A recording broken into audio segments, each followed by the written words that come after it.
자, 요한계시록 똑바로 알자. 같이 한번 외칩니다. 시작. 요한계시록 똑바로 알자. 이제 요한계시록 그냥 어설프게 알으면 안 돼. 똑바로 알아가지고 우리가 이것을 바로 우리 신앙생활에 접목하고 또 이웃 사람들에게 많이 혼선이 되어 있는 우리 교회 안에다가 이제 성경을 바로 볼 수 있는 걸 열어서 두려움의 책이 아니고 복된 책인 줄 알고 이것을 우리가 받아들일 수 있는 그런 역사가 있어야 돼요. 아멘. 특별히 지난 시간까지는 많이 서론 부분에서 4시간을 강의했네요. 좀 길지만은 기본적인 계시록을 보기 위해서 기본적인 것을 모르면은 안 되기 때문에 기본적인 것만 이렇게 했는데, 계시록은 바로 여기 있는 것 같이 예수 그리스도의 계시라 이는 하나님이 그에게 주사 반드시 속히 일어날 일들을 그 종들에게 보이시려고 그 천사를 그 종 요한에게 알게 하신 것이라, 이렇게 말씀하셨듯이 하나님이 친히 하실 일이고 누굴 통해서? 예수 그리스도를 통해서 친히 하실 일이라는 거예요. 친히 하실 일이기 때문에 예수님은 스스로 하신 일이 하나도 없죠. 네. 하나님 아버지께서 초림주로 오실 때도 하나님 아버지께서 보내셔서 오셨고, 그가 사역을 하실 때도 스스로 한 것이 하나도 없이 아버지께서 하라고 하신 일을 그대로 하셨고, 그가 말씀하신 말씀도 스스로 한 것이 없고 아버지께서 하라는 말씀대로 그대로 하셨듯이, 초림주 예수님만 그렇게 하는 것이 아니고 재림주 예수님께서도 아버지께서 보내셔서 아버지 때 아버지께서 보내셔서 오실 것이고 다시 오실 것이고, 오셔가지고 바로 아버지께서 하라고 하는 일을 그대로 또 이루어져야 되기 때문에 그 전후의 사건들은 예수 그리스도가 진리듯이, 그래서 예수님은 나는 길이요 진리요 생명이다 이렇게 말씀하셨듯이, 진리는 뭡니까? 변함이 없고 굴곡이 없고 아주 영원토록 존재하는 것을 진리라 그러죠. 그러니까 이거는 변함없이 이루어지는 것이다. 그래서 이 예언의 말씀은 반드시, 그래서 여기 보면 반드시라는 것이, 반드시 이거는 아주 굴곡도 있을 수가 없고 꼭 그렇게 된다 이런 얘기거든. 그러니까 우리가 이거 알면 좋고 몰라도 괜찮고 이런 얘기가 아니라는 거죠. 우리 하나님께서 예수 그리스도를 통해서 하신 이 사역은 우리가 그냥 세상 사람들이 몰라도 그냥 넘어가지만은 실제 몰라서 넘어간다고 넘어가는 거 아니잖아요. 그래서 예수님, 하나님과 그가 보내신 자 예수님을 알아야만 영생하듯이 그냥 넘어가 버리면 뭐예요? 몰라도 괜찮아? 넘어가 보면 그러다도 영생이 없단 말이에요. 이거 똑같습니다. 말세에 일어날 하나님이 예수 그리스도를 통해서 하실 일이 반드시 될 일인데, 이것을 그냥 몰라도 괜찮아 그냥 교회만 다니면 돼 이런 정도가 아니라는 거죠.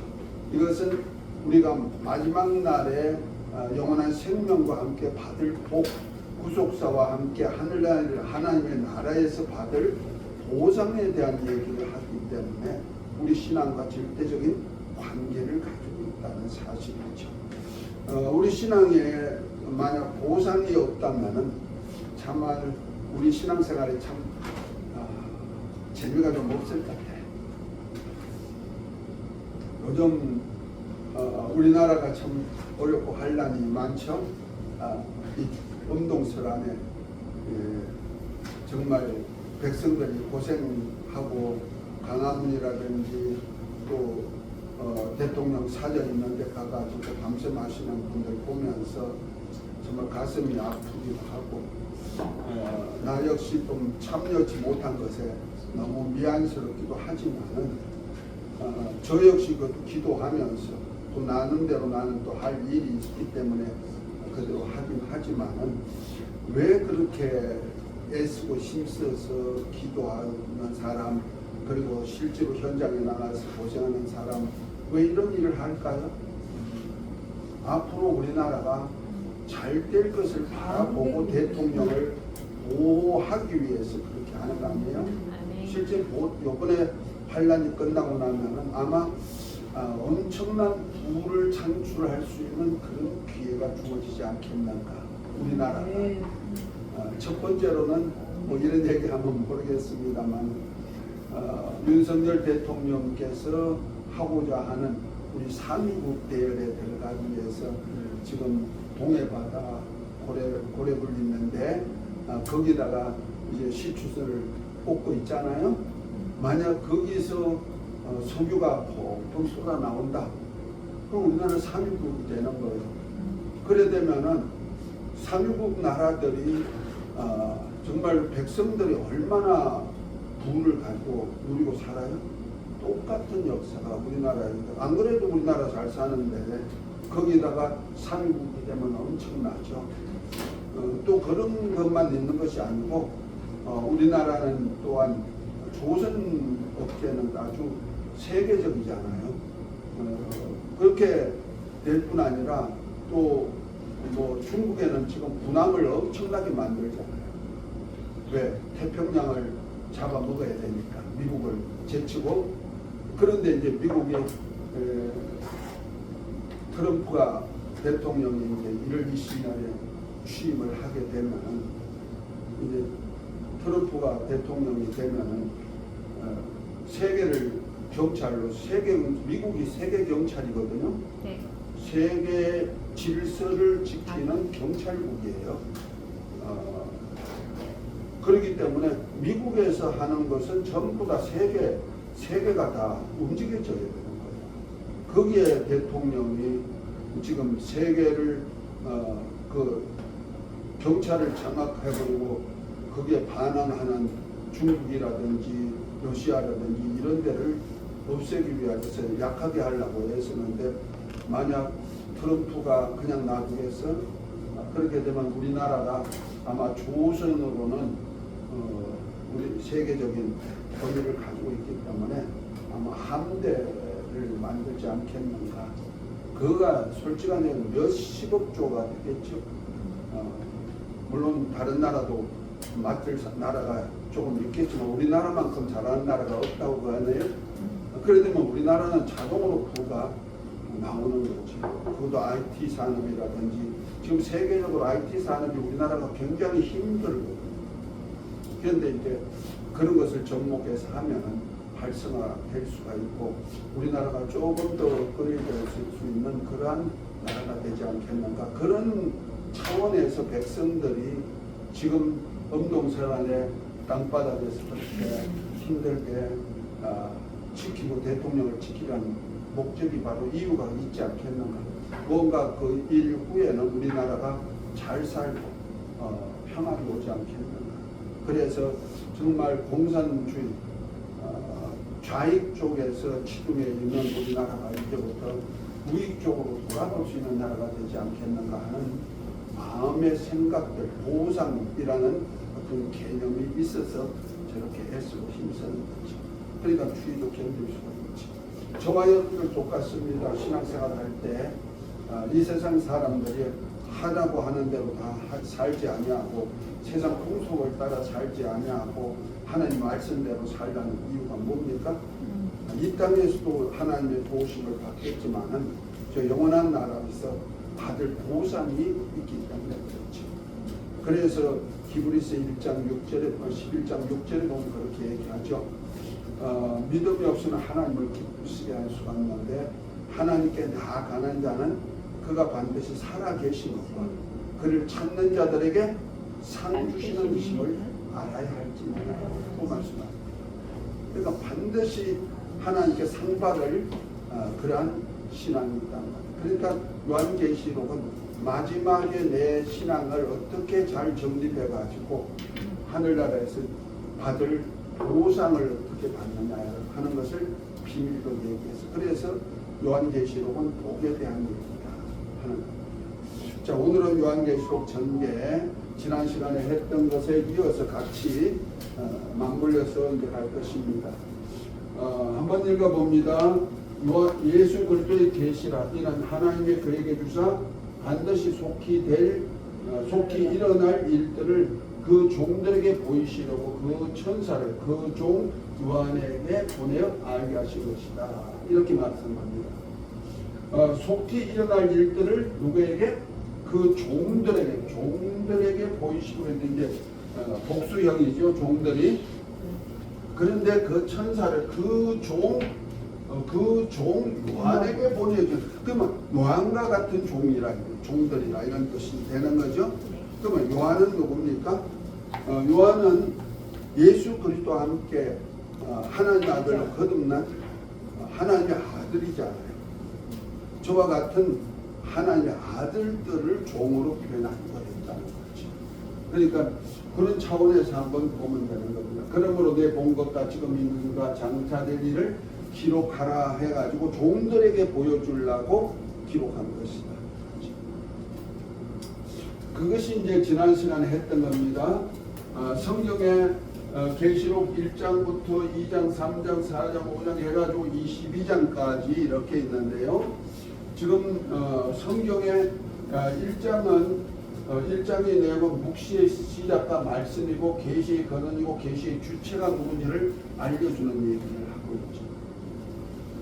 그것이 바로 성경 구절과 내용과 주제로서 이렇게 이루어지는 겁니다. 특별히 이 계시록을 볼 때는요, 1장부터 22장까지는 순서대로 되어 있다고 생각하면 되는 거예요. 대신에 여기 보면 삽입장들이 있어요. 삽입장. 그 삽입장들은 조금 참조해서 그 전후에 일어날 사건들을 이렇게 종합적으로 묶어서 놓은 글이다. 이렇게 생각하면 되는 거죠. 그래서 2장, 3장은 7교회 편지로서 현재 있는 장차될 일 아니고 현재 있는 언제 요한 사도가 박모섬에서 유배돼서 기도할 때 계시록을 받을 때 그때를 기준으로 해서 현재 있는 일이다. 다시 말해서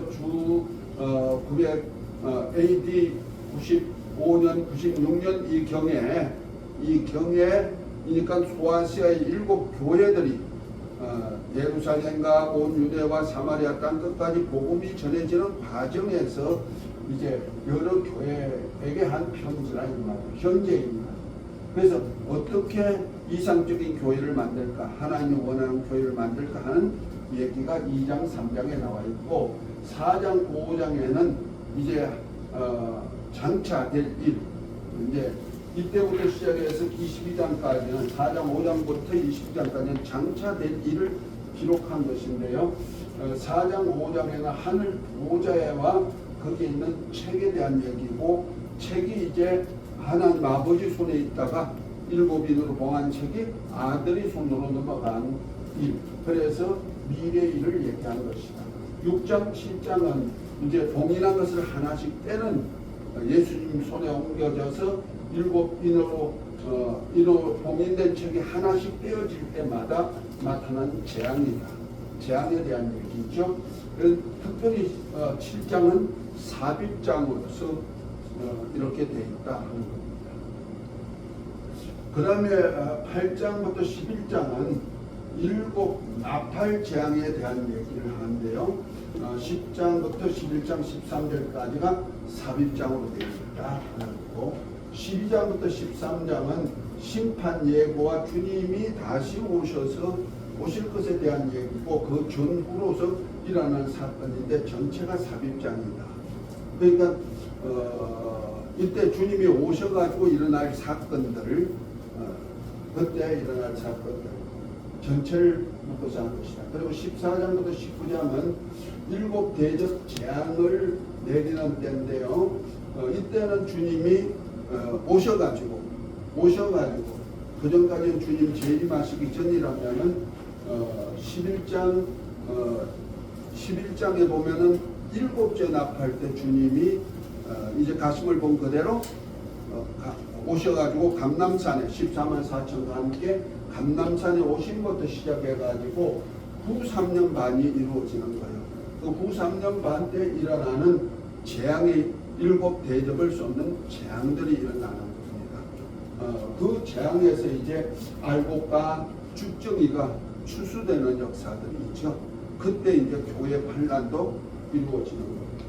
그러니까 6장, 7장, 8장부터 13장까지는 보편적으로 이스라엘에게 곧 유대인들에게 일어나는 사건 14만 4천을 중심으로 해서 일어난 사건이었다면은 이제 14장 하반절부터 시작해 가지고는 이제 교회에 일어나는 사건이다.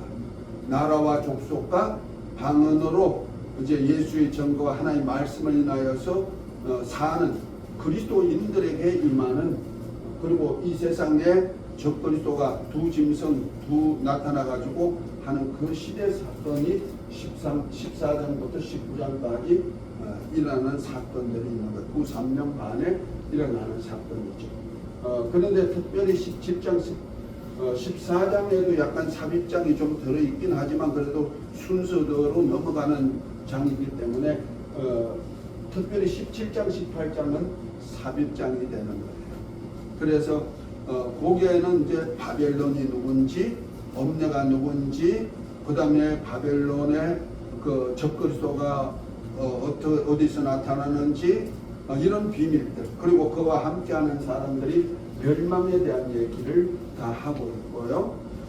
그 다음에 20장에 되면은 이제 주님께서 새롭게 된 땅에서 첫째 부활에 참여한 자들과 함께 1000년 동안 왕노릇하는 그런 일을 하다가 마지막 대심판 때에 심판의 역사를 이루죠. 이때는 이스라엘 나라가 회복되는 역사가 나타나죠. 그래서 다니엘서 9장 24절을 보면은 70일으로 기한을 정하였는데 기한이 차면은 예언이 응하고 제약이 영속되고 영원한 의가 이루어지고 이상과 예언이 응하고 이제 거룩한 자가 기름 부음 받는 그런 역사. 곧 주님이 왕노릇하고 거룩한 사람들이 첫째 부활에 참여한 자들이 왕 같은 제사로 1000년 동안 왕노릇할 그때가 바로 20장에 대한 얘기가 나오면서 그 다음에 20장 이때는 이스라엘 나라 회복이 일어나기 시작했고 20장 마지막에 되면은 이제 무적에 있는 마귀를 잠시 놓여놔가지고 그 다음에 그들이 세상 사람들을 미혹하죠. 곧 천년 시대에 탄생한 사람들을 미혹해가지고 일으키는 전쟁이 고가 마곡 전쟁. 이때 하늘로 불이 내려오고 이 세상은 없어지고 이제 모든 사람이 부활체 입고 나와가지고 심판대 앞에 설 것까지 20장에서 나와 있는 겁니다. 그리고 난 다음에 이제 21장, 22장은 이제 새하늘, 새 땅에 나타나는 현상들을 이렇게 얘기하고 있죠. 그것이 바로 새 예루살렘과 하나님의 보좌에 대한 얘기고 하늘 왕국의 완성으로서 경륜의 결론 부분이 바로 이거다. 그것이 제가 이제 하나님의 나라의 경륜을 우리가 교회에서 할 때 제가 고린도전서 15장 22절부터 28절까지 아주 중심을 해가지고 한 얘기가 있죠. 아담 안에서 모든 사람이 죽은 것 같이 그리스도 안에서 모든 사람이 삶을 얻으리니 각각 자기 차로 들은데 부활의 첫 열매는 그리스도고 그 다음에 그리스도께 붙은 자고 그 외에는 나중이니 그 다음에 정사와 건세와 모든 사망과 모든 것을 멸할 때까지 예수님은 불갑을 왕노릇하다가 이 사망을 다 멸하고 난 다음에 나를 온전케 해서 나를 아버지께 바쳐드리려 하는데 그때는 아들 자신도 아버지께 들어가서 삼위로 일체가 되실 뿐 아니라 아버지께서 만유의 주로 만유와 함께하는 나라를 세운다 하고 하나님의 나라 경륜을 하면서 그 결론 부분을 바울 사도가 간증한 비밀을 얘기한 것을 같이 나누었어요. 이때가 바로 계시록 21장 22장에 나오는데 이 새 예루살렘이 누가 세우느냐? 신부가 세운다. 그래서 어린 양의 신부를 보여주는데 뭐가 내려오더라? 새 예루살렘이 하늘로부터 내려오는데 이것이 새 예루살렘의 성곽의 기초석이 누구 이름으로 되어 있더라? 12사도의 이름으로 되어 있고 그 위에 벽으로 쌓였더라. 거기에 이제 이스라엘 백성들이 그 문을 통해서 천국의 백성들, 예루살렘은 하나님의 아들들, 곧 교회 하나님의 아들들이 사는 아버지 집, 아버지와 함께 사는 집이라면은 이제 천국에 예루살렘 말고 천국에 백성들이 있다는 말이야. 온전히 된 의인의 영들, 지금 말하면 신자급에 속하는 자들. 그 백성들은 달마다 그 12문으로 이스라엘 12지파들, 하나님의 백성들이 12지파가 12문으로 들어와 가지고 하나님 보호자로부터 나오는 생명수강 좌우에 있는 열매를 달마다 들어와서 따먹겠죠. 그러한 역사가 있다. 그래서 예루살렘에는 12문이 이스라엘의 12지파가 들어올 수 있는 문을 다 이렇게 동서남북 세 문씩 이렇게 만들어져 있다 하고 말하는 거예요. 그 문이 우리가 들어갈 문이 아니요, 하나님의 아들들은 그 예루살렘의 주인이고, 다만 하나님의 백성들이 이스라엘의 12지파가 있어서 그들이 들어올 출입문이 따로 있다. 백성들, 저와 여러분들이 그 문으로 들어갔다 나왔다 할 이유가 없잖아요. 이해가 됐습니까? 그래서 요한계시록의 말씀은 초림 예수님 말씀같이 진리에게 절대로 가감해서는 안 되는 말씀이다. 이해하시면 아멘. 자, 오늘은 요한계시록 1장 전개입니다. 지난번에 조금 했던 겁니다. 자, 요한계시록은 예수 그리스도의 계시입니다. 다시 한번 읽을까요? 1장 1절 예수 그리스도의 계시라. 이는 하나님이 그에게 주사 반드시 속히 될 일을 그 종들에게 보이시고 그 천사를 그 종 요한에게 보내어 지시하신 것이다. 이렇게 얘기하고 있습니다. 본장에서는 본세의 명칭, 출처, 기록의 동기 등이 밝혀져 있으며 정식 명칭을 예수 그리스도의 계시라고 밝히고 있다. 요한의 계시가 아니고 예수 그리스도의 계시다. 저 계시가 요한이라는 사람이 아니라 하나님께서 그의 아들 예수 그리스도로 말미암아 주어졌음을 뜻하는 것이다. 본장의 구성은 현 우주와 역사의 종말의 도래 과정이라는 대주제를 그것도 계시와 묵시를 통해 신비하고도 심오한 내용으로 과거, 현재, 미래라는 삼중으로 구성해 정언하고 있는 것이다.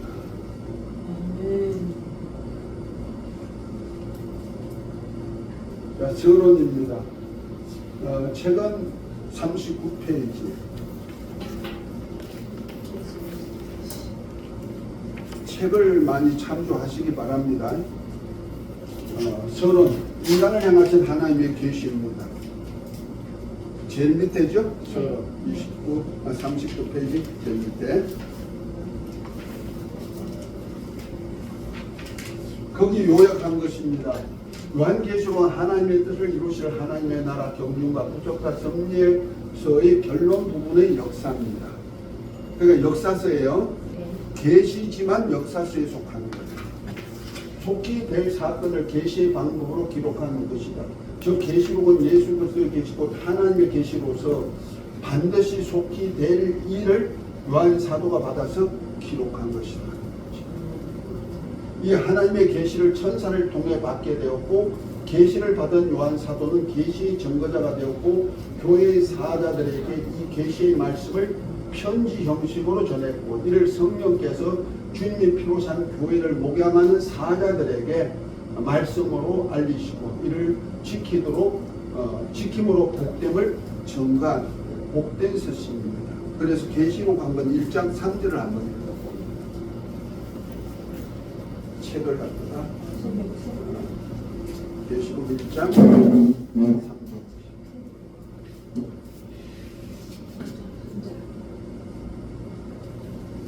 한번 찾으신 분.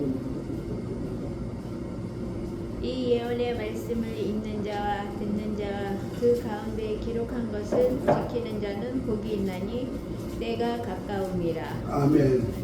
자, 이 예언의 말씀을 읽는 자, 또 듣는 자들, 또 그 가운데 기록한 것을 지키는 자들, 복이 그렇죠? 있나니. 네. 여기에 읽는 자, 네, 듣는 자, 단수예요. 네. 읽는 자, 단수. 있는 자. 읽는 자들이 여러 사람이 같이 읽어요? 아니요, 혼자. 혼자 읽는 거예요. 읽는 거는. 내가 왜 이런 소리 하냐면 신천지에서 하나님의 계시록을 본 사람은 누구밖에 없다고 말하면 이만희밖에 없다는 거죠. 그래서 읽는 자라는 거예요. 그렇게 풀어. 그래서 내가 이걸 강조하는 거예요. 읽는 자는 개인적으로 읽지 성경책을 그러죠? 그 단수로 돼 있어. 나머지는 듣는 자들, 그 다음에 지키는 자들은 복이 있다. 그러니까 우리가 읽기만 해도 계시록 1장부터 22장을 읽기만 해도 복이요. 이 복은 그냥 일단의 복이 아니에요. 하늘에 속한 신령한 복을 받을 수 있는 기회가 주어진다는 거죠. 마치 저와 여러분들이 성경을 볼 수 있다는 것은 복이거든요. 왜 성경에서 누구를 발견할 수 있어? 영생을 발견할 수 있는데 곧 영생을 주시는 예수님을 발견하기 위한 거예요. 그 요한복음 5장 39절에 보면은 너희가 그 당시 구약 때 사람들 신자들이 성경을 읽었거든요. 그래서 너희가 영생을 얻기 위해서 성경을 상고하거니와 이 성경이 곧 내게 대해서 기록한 것이다 하고 예수님이 말씀하셨듯이 구약 시대에 영생을 얻기 위해서 성경을 읽었다는 거죠. 그런데 그것을 누구를 통해서 주신다? 예수 그리스도를 통해서 주신다는 거죠. 그걸 발견하라는 거예요. 지금 계시록도 그래요. 복을 주시는데 누굴 통해서 주시는 복이다? 예수. 이만희를 통해 주시는 복이다? 예수 그리스도. 박태선이 통해서 주시는 복이다? 아니고 예수 그리스도를 통해서 주시는 하나님의 복이라는 거죠. 이해가 되셨으면 아멘. 그래서 자꾸 다른 누가 또 복 준다고 하도 이 계시록을 이단성이 있는 무리들이 자꾸 사용하니까 내 어릴 때는 박태선이가 지가 감남나무다, 영모다, 영적 엄마, 그러다가 나중에 천부다 이렇게 말했거든. 하나님 아버지까지 또 올라갔잖아요. 그래서 천부교가 생긴 거예요. 그가 이제 전도관으로 시작했다가 그렇게 된 거죠. 그러니까 보세요. 계시록을 엄청나게 이용했거든. 지금 신천지도 똑같은 현상. 안식일 교단도 계시록을 아주 위주로 해서 많이 지금 하고 있죠. 그런데 이제 이 복을 주시기 위해서 실제로 계시록을 쓴 것이다. 그래서 저와 여러분들이 지금 읽기만 해도 복이고 듣기로 지금 듣는 거예요. 그죠? 듣는 자들이 복이 있어. 저와 여러분들이 복이 있어. 그런데 듣고 읽고 듣기만 하면 안 돼요. 이것이 반드시 되어질 일이니까 어떻게 해요? 그대로 이루어질 때 내가 그게 액션이 돼야 된다는 거죠. 그렇지 않으면 안 되는 거죠. 자, 지난번에 했던 겁니다. 계시의 의미입니다. 요한계시록에서 말한 계시 곧 헬라 아포칼립시스는 숨은 것을 드러내다 감추었던 것을 그것이 나타나다는 뜻으로 계시와 묵시의 방법으로 나타낸 것이다. 여기서 계시가 뭐이고 묵시가 뭐냐면요, 계시는 신이 감추었던 것을 드러내 보이는 것인데 말로 드러내 보이는 거예요. 계시가. 그러면 묵시는 뭐냐? 하나님의 방법으로 현실 속에서 나타내는 내게 하는 거라는 거죠. 그러니까 우리 계시록을 보면요, 계시하고 묵시가 같이 섞여서 그래서 저가 어릴 때는 계시록이라 하지 않고 묵시록이라 그랬어요. 그러다가 이제 요즘은 계시록이라 하지만 또 계시록 하니까 하나님이 계시만 이렇게 얘기하고 있거든. 특별히 계시는 뭐냐? 계시는 사람이 지혜로는 알 수 없는 하나님의 비밀을 가르치거나 알게 하는 방편인데, 계시에는 일반 계시, 곧 자연을 통하여서 현 시대에 나타나는 자연을 통하여서 하나님이 비밀을 알게 하는 방법이 있다는 거죠. 그것을 우리는 비유로서 주님께서 현재 있는 비유를 사건을 가지고 천국에 대한 비유를 하듯이 계시록도 어떤 사건을 통하여서 하나님의 일을 그렇게 이루어 가신다는 거죠. 특별히 그것이 일반 계시죠. 그 만물을 통하여서 하나님의 때를 알리는 방법이 요한계시록에는 그렇게 많이 나와요. 그래서 일곱 인을 뗄 때, 일곱 나팔을 불 때 일곱 대접을 볼 때 이렇게 인을 뗀다고 이 두 마리로 돼 있던 그 봉인된 것을 떼는 것을 실제로 눈으로 이렇게 안 보이잖아요. 안 보이는데 뗐다는 표적이 흰 말이 나오고 붉은 말이 나오고 그 다음에 검은 말이 나오고 청황색 말이 나오고 그 다음에 순교자들이 나오기 시작했고 기도가 나오잖아요. 그리고 한 번은 태양이라든지 지구가 막 지진이 일어나고 산이 막 움직여지고 하늘에 별이 막 떨어져 가지고 이제 진노가 임하구나 해가지고 사람들이 지도자들이 나라 잘 사는 사람들 이런 사람들이 굴 속에 숨어 들어가는 그런 역사를 하은 때가 있다는 거죠. 그러니까 이렇게 인을 떼는 것을 보고 떼는 것이 아니고 현실 속에 나타나는 것을 인 떼는 것으로 보여준다. 현재 보이는 것. 나팔을 불 때도 그래요. 나팔 뚜 하고 천사가 나팔을 부는데 천사의 나팔 소리가 들을 수가 없어요 집사님? 나팔 소리? 들려요? 영감이 나는 귀가 먹어서 그랬는지 귀가 아주 안 들려. 그래 나팔 소리 한 번도 못 들었어. 세상 나팔 소리는 듣는데 하나님의 천사의 나팔 소리는 못 들어봤단 말이야. 근데 특별히 나팔을 불 때 어떻게 해요? 첫째 나팔을 부니 하늘에서 별이 떨어지는데 그 별로 인해서 3분의 1이 땅의 3분의 1이 불탄단 말이야. 이 불타는 3분의 1이 불타는 현상이 이 별이 어떤 유성이 떨어져 가지고 이렇게 불타는 일이 있으면 이거 첫 번째 나팔이구나 이렇게 깨닫는다는 거죠. 두 번째 나팔을 부니까 하늘의 별이 큰 별이 어디에 바다에 떨어지니 바다 생물이 3분의 1이 죽고 배가 3분의 1이 깨어지고 이런 역사가 있단 말이에요. 그러면 어떤 유성이 떨어지면 벌써 둘째 나팔이구나. 이렇게 현실 자연계 속에서 나타나는 것이 나팔로 나타난다는 것이죠. 또 대접도 똑같은 거예요. 대접을 쏟아 첫째 대접을 쏟으니까 제일 먼저 나타나는 것이 어떻습니까? 16장에 보면 나오죠. 짐승표를 받은 사람들이 독점이 나가지고 아주 괴로워하는 모습이 나오죠.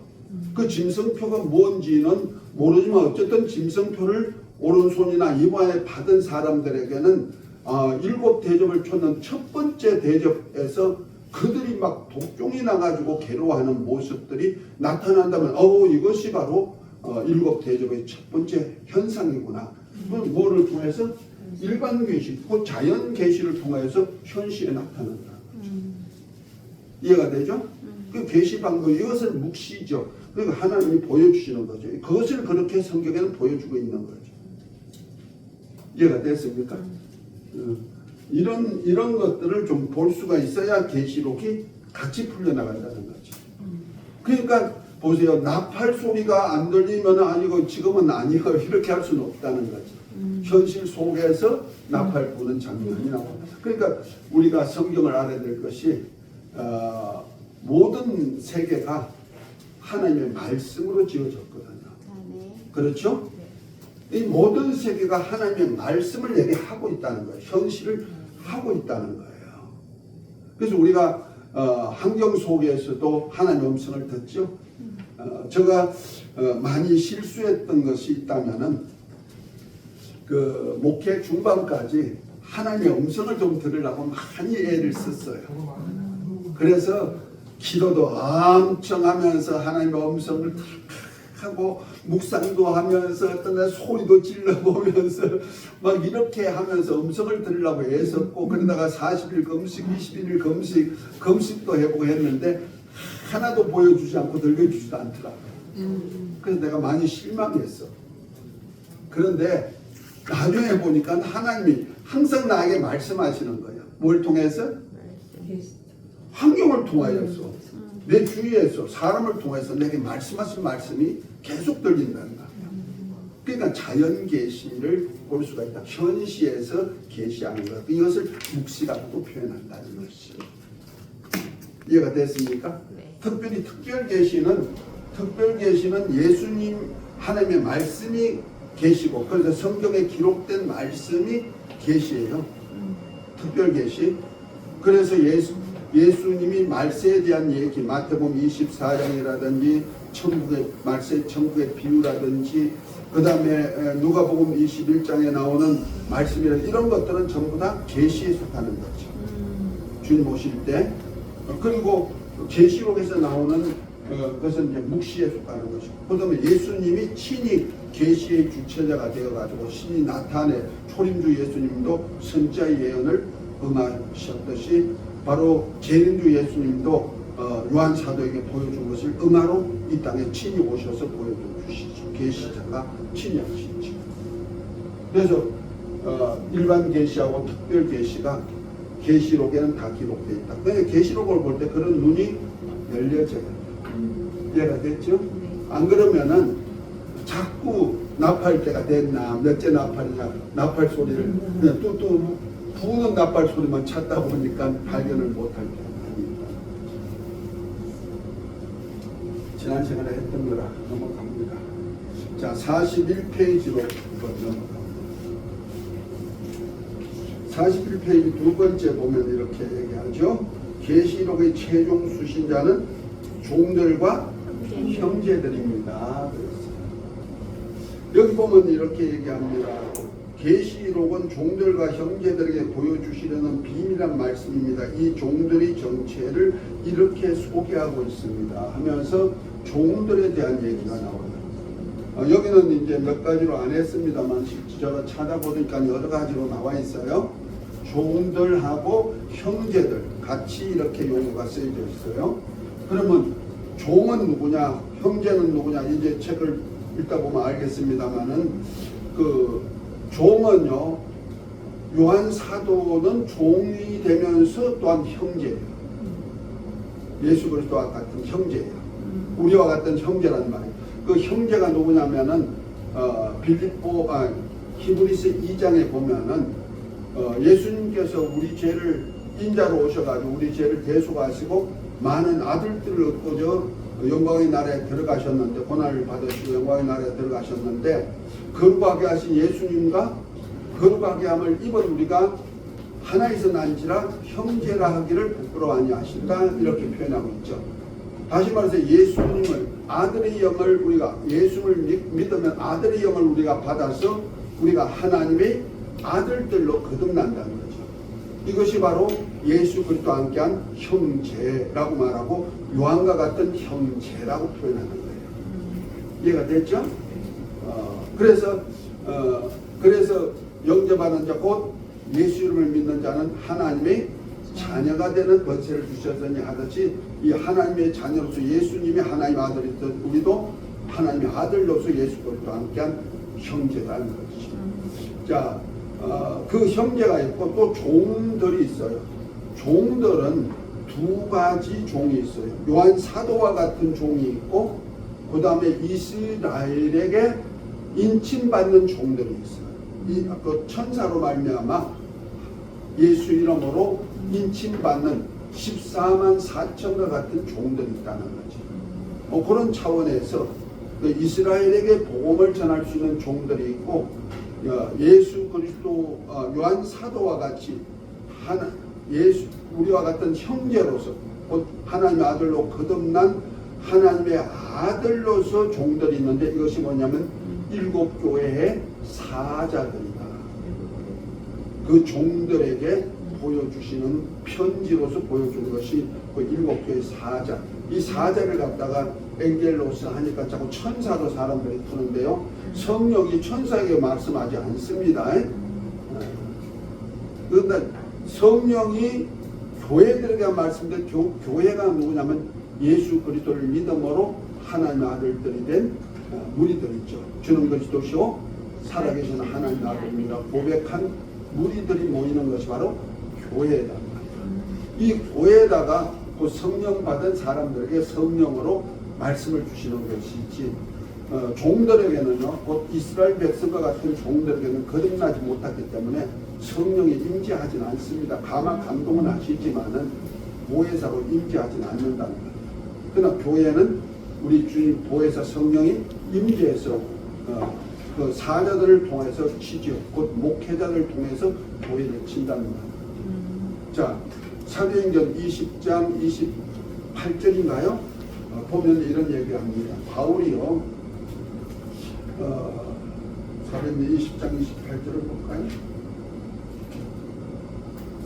성령이 하신 일이 뭐냐?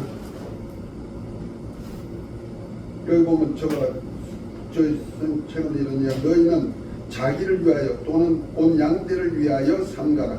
성령이 저들 가운데 너희로 감독자를 삼고 하나님이 자기 피로 사신 교회를 치게 하셨느니라. 보살피게. 보여졌어요? 그러니까 성령이 예수님이 피로 값주고 산 교회를 치도록 누굴 세웠다? 감독자를 세웠다. 감독자가 누구냐면 바로 주의 교회 사자들이지. 그래서 2장 3장의 사자들은 전부 다 감독자들, 그 교회를 치는 종들이라는 얘기죠. 자, 그런 차원에서 한번 계시록의 최종 수신자는 종들과 형제들인데요. 첫 번째 요한계시록의 종 요한은 거의 형제라고 했으니까 요한과 같은 종, 형제, 종, 형제 이렇게 같이 복수로 쓰고 있다는 거죠. 또 순교자들을 동무종들과 형제라고도 했다. 그 계시록 6장 11절부터 보면은요, 여기에는 두 부류예요. 그 동무종들 했을 때 그 요한과 같은 동물하죠. 혈육의 동물하면 이스라엘의 종들이 나오기 시작하죠. 곧 이스라엘로 입맞은 종들이 나오기 시작했다는 거죠. 인을 다섯째 인을 뗄 때, 벌써 인 뗄 때 그때 이스라엘에 입맞은 종들이 나오기 시작했고, 그때 순교자들도 나옵니다. 그다음 형제들도 순교자가 나옵니다. 그러니까 여기는 두 가지 종들과 동무종들과 형제라고 이렇게 두 부류로 표현하고 있다는 거죠.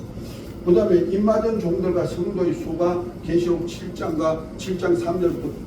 3절과 다음에 9절에 나오죠. 3절에는 천사로 말미암아 이스라엘 입맞은 종 14만 4천, 각 지파 12,000명씩 이렇게 실제로 이스라엘이에요.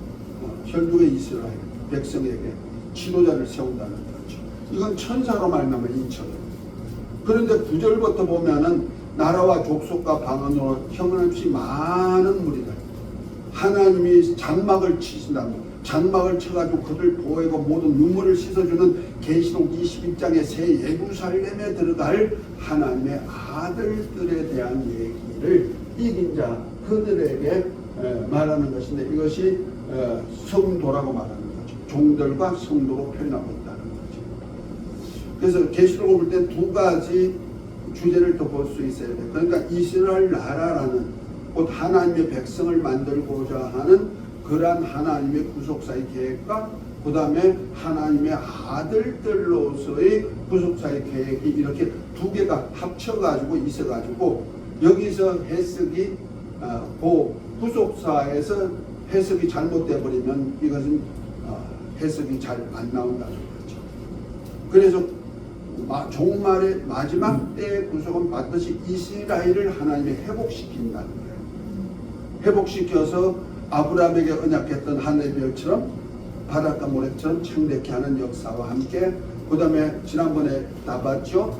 율법에서 절기를 지킬 때 가을 절기, 나팔절, 그 다음에 대속절, 그 다음에 초막절, 그 다음에 7일 동안 초막절을 지키고 8일째 요것이 언제다? 바로 주님 오셔서 이루실 일에 대한 얘기를 지금 하고 있는 것이라는 거죠. 그러니까 예수님도 마지막 나팔에 오셔가지고 후 3년 반 동안에 그 대속죄일 날에 오셔가지고 그 천년왕국에는 그 수장들 곧 초막절로 7일 동안 그 1000년 동안 예수님과 함께 살다가 마지막에 이 세상이 없어지고 모든 사람이 부활체를 입고 나오는 대회가 있게 되고, 그때 심판 후에 영원한 나라까지 걸어가는 그런 것이 이렇게 보여줘야 되거든요. 그러니까 우리가 계시록을 볼 때는 반드시 이스라엘이 구원받은 순도 있어야 되고, 그 다음에 하나님의 아들들로서 구원수도 있게 되는 것이다 하는 것을 염두에 두고 성경을 봐야 되고 해석해야 된다. 그래서 주님의 재림도 다시 오실 때에도 이스라엘 나라 회복하러도 이 땅에 오시지만은 또한 세상을 심판하고 마귀의 일을 멸하고 주님이 다스린 나라 세우시기 위해서도 오신다 하는 것을 알아야 되고, 거기에 이제 하나님의 아들들이 첫째 부활에 참여한 하나님의 아들들이 그게 동력자로 쓰임받도록 한 것이 천년왕국에서 왕같은 제사장들이다. 자, 종은 두 점인, 그 이스라엘이 입맞은 종은 누구냐? 두 점인, 두 감람나무, 두 촛대, 두 선자를 말하는 것이고요. 그 다음에 성도는 형제, 곧 형제, 중생은 하나님의 아들들을 말합니다. 최종 천국을 유업할 아들들은 왕들로 표현하고 있다는 거죠. 그러니까 하늘나라 천국을 유업해가지고 예루살렘을 유업할 사람들이 누구냐면 하나님의 아들들입니다. 이기는 자는 이것을 줄이니까, 그러니까 일곱 교회에다가 성령의 교회나 말씀을 지켜 살면은 이기는 자로서, 이기는 자가 예루살렘을 유업받기는 그렇죠. 그것이 유업받은 자가 천국을 분배받아가지고 어떤 사람은 10골, 어떤 사람은 5골, 어떤 사람은 1골, 이렇게 지도자로서 자기 백성을 치는 사람들도 나오고 아버지 집에 사는 사람들도 나오고 이렇게 되는 겁니다. 자, 형제는 예수님의 피로 사서 아버지께 드려서 나라와 제사장으로 삼으시고 그리스도와 함께 하나님의 후사로 땅에서 왕노랄 하나님의 아들들을 형제라고 합니다. 형제 곧 하나님의 아들들은 땅의 왕으로서 천년왕국과 하늘나라에서 세세 왕노릇할 후사들. 저와 여러분들이 초청하는 것은 바로 이거. 계시록을 쓴 목적이, 일곱 교회다 한 편지의 목적이 뭐이다? 이거예요. 하나님의 아들들은 땅의 왕으로 살다가 천년왕국에서 왕노릇하다가 나중에 자기 백성과 함께 예루살렘 성으로 입성해가지고 하나님과 어린 양의 보좌 앞에 세스도록 왕노릇할, 그래서 하늘나라를 유업받아서 살 수 있는 그 자리까지 주기를 원해서 일곱 교회다 한 편지. 거기에 이긴 자만이 누릴 수 있는 축복이다. 그러니까 우리가 하나님이 우리를 대하는 그 상대가요, 우리가 갈수록 막 저는 깜짝 놀라는 것이, 아버지 하나님이 우리에게 주고자 하는 것은 하나님이 세상을 사랑해요. 다시 말해서 세상 만물을 다 만드셨고 만물을 운행하시기 때문에, 운행하는 대주제가 되시다 보니까 만물을 사랑해 가지고 들의 풀포기도 하나님이 기르시죠. 공중의 새도 먹이시고 날아다니게 만드시죠. 우리 인간도 똑같다는 거죠. 근데 하나님께서 또한 독생자를 주신 이유가 뭐냐? 독생자에게는 짐승이나 풀을 사랑해서 독생자를 보낸 것 아니고, 독생자를 십자가 지게 하신 것이 아니고 세상을 사랑해서, 그 세상이 사람 셋자예요. 그 사람을 사랑해가지고, 저와 여러분들 사랑해가지고 독생자를 희생제물로 드리기까지 하셨다는 거죠. 아멘. 그런데 또한 보혜사 성령은 누구냐? 하나님의 아들로 거듭난 자에게만 오셔가지고, 그것도 하나님 아버지와 아들과 성령이 영으로 함께 임만을 하셔서 우리를 그와 같이 버려두지 않냐고 도우러 오셨다는 거죠. 아멘.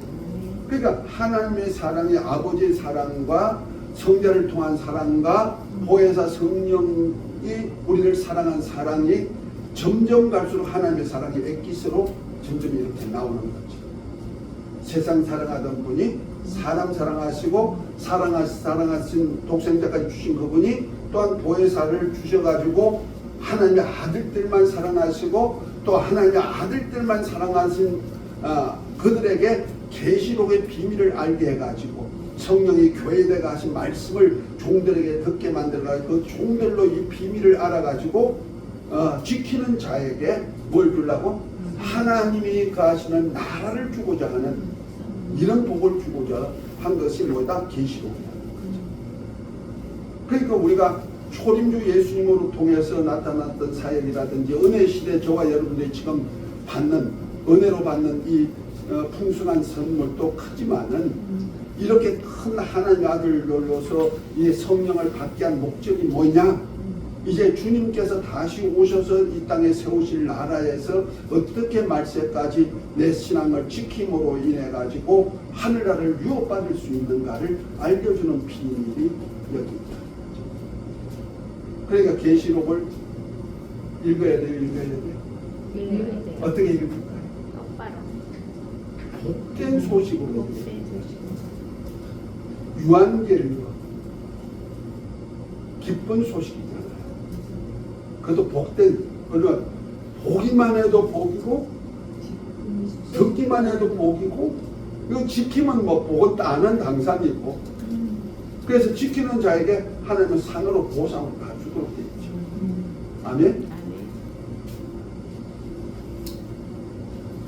그래서 종들에게 복을 받게 할 목적으로 기록했다. 아멘? 아멘. 그래서 이의 말씀을 읽는 자와 듣는 자들 그 가운데 기록한 것을 지키는 자들이 복이 있나니 때가 가까움이라 보라 내가 속기로니 내게 줄 상이 있어 각 사람에게 그 일한 대로 갚아 주님이 친히 말씀하시죠. 어떻게 갚아주느냐? 하나님의 나라와 제사장이 되고 땅에서 왕노릇하게 만들어 주시고 그것이 계시록 1장 6절 5장 9절 10절에 나오잖아요. 두 번째는 첫째 부활에 참여해서 천년왕국에서 제사장으로 사역할 수 있고 주님과 함께 내 땅의 백성들을 거닐 수 있는 예행 연습을 할 수 있는 자격이 주어진다. 세 번째로 하나님의 아들로서 예비하신 나라를 유업받게 할 수가 있도록 만든다. 그래서 예루살렘을 유업받도 되는 거죠. 이기는 자는 예루살렘을 새 예루살렘을 유업받는데 이것이 하나님의 아들들이다 하고 말합니다. 네 번째는 땅의 왕으로 영광을 가지고 새 예루살렘 성의 문으로 들어가 만국 백성과 함께 예루살렘 문으로 땅의 왕의 멸류관 쓰고 들어간대요. 멸류관은 누가 받아요? 경주하는 자가 받죠. 경주하지 않으면 멸류관이 없어. 그래서 천국은요 침노해야 받는 거예요. 침노한다는 얘기가 군인이 전투하듯이 이렇게 정복한다는 뜻이 있잖아요. 천국은 벌써 다 우리 주님 공개해놨어요. 다 열어놨어요. 이제부터 내가 이제는 거기에 들어가려면 뭐예요? 이기는 자가 되죠. 그래서 바울은 내가 뭐냐? 경주하는 자가 됐어요. 멸류관을 사기 위해서 경주하는 자. 우리 그래서 신앙생활은요 경주예요. 그래서 하나님의 말씀을 알라고도 경주해야 되고 열심히 해야죠. 뭐 누구 시기 질투할 거 없어. 하늘나라는요 멸류관이 너무너무 많은 거야. 산도 너무너무 많아. 지금 하늘의 별이 어마어마하게 수억 조개가 있듯이요 하늘나라 가면 스타들 저와 여러분들이 돌아갈 영광이 어마어마해요. 그래서 하의 영광이 따로 있고 달의 영광이 따로 있고 별의 영광이 따로 있는데 별과 별의 영광도 다르다 하고 고린도전서 15장에 바울이 얘기하고 있잖아요. 그러니까 시기 질투할 것 없어. 내게 주어진 환경에서 내가 경주하듯이 내가 멸류관을 쓰기 위해서는 경주해야 돼. 아멘? 경주하는데 가다가 보니까 냇물이 막 흐르고 더워가 땀이 흐르는데 저기 너무 좋구나. 거기 가서 목욕하다가 가면 될까? 아니요. 그 순간에 뒤에 온 사람들이 앞서가 버릴 거예요. 안 그럴까요? 그래요. 야 가는데 폭포가 막 쏟아지고 야 너무 경치가 좋다. 여기 좀 쉬었다 갈란다. 그럴 여유가 없는 거예요. 실제로는 삶이 그렇다는 거죠. 그래서 우리 하늘나라 소망하는 사람들은요 쉬지 않고 뭔가가 이루어지라고 얘기하고 있어요. 저는 죄송한 얘기지만 나이가 많지는 않지만 한 80대다 보니까 더구나 목회도 뭐 40년 이렇게 다 끝나고 이제 교회 친한 목회를 이제 사임을 하고 나니까 이제 좀 쉬지 뭐하라고 또 일하느냐고 또 그러더라고. 가만히 생각해 보니까 내가 쉴까 그래서 솔직한 얘기로 여기 호주에 올 때요 몸이 많이 아팠어요. 몸이 아파가지고 목발 짚고 이렇게 오면서 야 내가 이거 여기서 그냥 조금 쉬었다가 하나님 마침 또 쉼터 하나 만들어줘가지고 실로암 쉼터까지 만들어줘서 여기서 쉬다가 가라는 모양이다 하고 실로암 쉼터에 들어왔어. 쉬려고 들어왔거든. 네, 목회 40년 끝났고 뭐 그러다가 이제 교수로서 이제 사역하는 것만 좀 하다가 쉬면 되지 이렇게 하고 쉬러 왔는데 하나님께서 나를 이렇게 살려놨잖아. 배도 이렇게 나왔다가 다 꺼트려가지고 이렇게 날씬하게 만들어 주시고 얇아라게 움직이게 만들어 그래도 피곤이 없도록 만들어 주시고 왜 이렇게 살려놨을까? 내게 줄 상이 있기 때문에 다시 일하도록 했지. 그래서 지금 일해요. 열심히 일하고 있어. 그래서 신학교 교수도 하고 글도 쓰고 그 다음에 또 영혼들 맡기던 영혼들이 있으니까 살리는 일도 하고 할렐루야. 여러분과 이렇게 또 이렇게 나누는 일도 하고 아마 목회할 때보다 더 바쁜 것 같아요. 제가 가만히 보면. 그런데 저는 그러면서 그래요. 좀 쉬고 싶다 할 생각이 없는 건 아니죠. 그러나 쉴 때가 따로 있다. 내가 쉴 곳은 하늘나라. 이 세상 마감하면 이제 영원히 쉴 텐데 뭐 그때 가서 쉬자. 또 바울이 아주 막 마지막까지 전력을 다하듯이 나도 한번 해보자. 모세가 저 40년 동안 이스라엘 백성들을 거느리고 가가지고 광야 거치고 난 다음에 그 비스가 산 꼭대기에서 다 약속한 땅을 그냥 눈으로 보고 하나님의 음성을 듣고 그때는 아주 총명하고 눈도 흐리지 않고 그 다음에 열심히 그 산까지 올라갈 수 있는 건강도 있었고 그랬듯이 나도 이제 가는 그날까지 건강하게 막 산으로 달려가도 피곤치 않고 눈도 밝아가지고 저 약속의 땅도 바라볼 수가 있고 하나님의 음성을 들을 수 있는 귀도 열고 이렇게 총명을 가지고 살다가 가자. 어때? 부럽습니까? 나도 그렇게 살라고 모세처럼 살자고. 모세가 인생 3막 살았잖아요. 바로 공주의 아들로 1막. 그 다음에 이도로 장인의 목양 양을 치는 목동으로 40년 2막. 그 다음에 하나님의 종으로 80세에 부름 받아가지고 120년 동안 40년 동안 하나님의 백성을 인도해서 약속의 땅 앞까지 갔듯이 나도 인생 3막을 좀 살아보자. 그 1막은 세상에서 내가 익힌 기술 가지고 건축 사업을 했고 2막은 목양 사업을 한 40년 했고 그 전도사부터 시작해서 40년이에요. 그래서 이제 사업하고 막 겹쳐서 한 2년은 이렇게 겹쳐 있어요. 그 다음에 이제 교회 목회 끝나고 나니까 지금은 뭐 교수로서 제자 후배 양육도 하지만은 좋은 요소 만나가지고 이렇게 건강 주어서 주님이 피로 값주고 산 몸들을 치료하는 사역도 하고 글도 쓰고 이렇게 좀 합니다. 아멘? 그래서 저와 여러분들이 이런 일을 하는 거죠. 왜? 땅의 왕으로서 영광을 가지고 새 예루살렘의 문으로 들어가야 되기 때문에 그렇습니다. 그뿐 아니고 천국을 유업하여 세세토록 왕노릇까지 하게 하신다. 주님 재림 때가 가까움으로 항상 준비할 것을 말씀하고 있다는 사실입니다. 아멘. 그래서 저와 여러분들 이 소망, 복을 좀 기억하고 소망 가지십시다. 할렐루야. 아멘.